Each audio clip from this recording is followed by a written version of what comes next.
Hi guys, good morning. It's Greta here. Kumusta po kayo guys? Today is Monday, so off ko ngayon. So, pasensyahan nyo na guys, medyo maingay kasi yung neighbor namin nag-mow siya ng yard niya kasi medyo mataas na. So, update sa aking okra. Harvest ko lang again. So, ito na po yung okra ko. Medyo meron na namang tumubo guys. So, pakita ko lang sa inyo. Ito po siya. So ito yung okra ko guys, maybe 3 more days mag-harvest na naman ako. And there's more coming. So ito.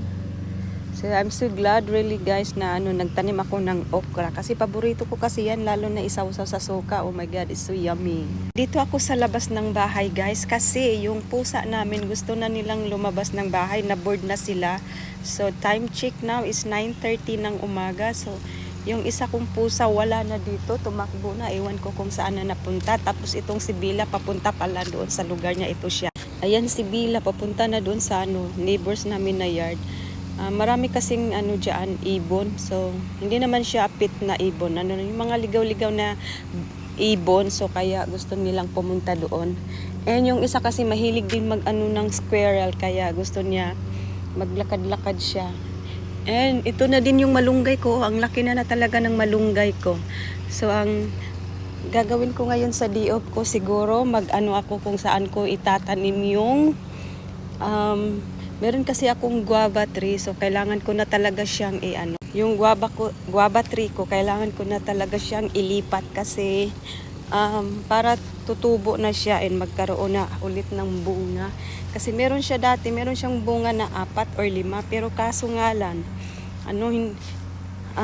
kinain ng squirrel. So kaya ayun, hindi ako nakakain kung anong lasa. Kinuha ko na din yung isa, pero hindi pa siya hinog. Lang talaga siya. Kinuha ko lang kasi baka mawala na. So ang ginawa ko, binigay ko na lang sa pusa namin. So ang ginawa ng pusa namin, si Jackie, pinaglaruan niya.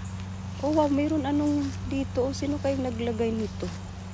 May Tupperware. Parang amoy dito. Yung daming mga nuts galing ata ito sa sa squirrel o sa punong kahoy. Parang sinadya itong ilagay. Tingnan. Nasa na pala ako ngayon sa backyard namin. Kasi yung pusa, hindi ko na makita yung dalawang pusa na binantayan ko. So siguro yung guava tree ko, itanim ko siya dito. Dito na lang siguro. Para magkaano sila. Kasi meron din akong tinanim dito na mango Ayun yung punong kahoy na mango. Maliit pa siya, wala pa siyang bunga. Pero na siya ang laki na niya. I mean, matangkad pa sa akin. Dati kasi mga ganun lang yan Kasi ngayon, ang laki na niya. Tingnan niyo. So ito yung tinanim ko na mango. Ayan Ewan ko lang kung how many years before yan ng bunga or ng fruit. Ang laki kasi ng namin ng backyard, so kaya ayun.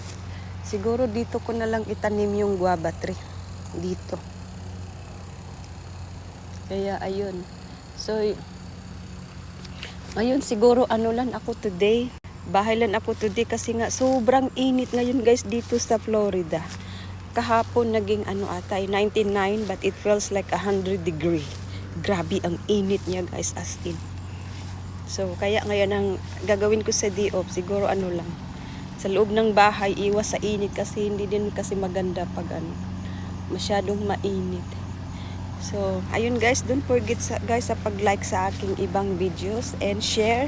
Salamat talaga ng sobra sa inyong mga suporta. So that's it for today's vlog guys. Salamat sa pagtanaw. Bye-bye!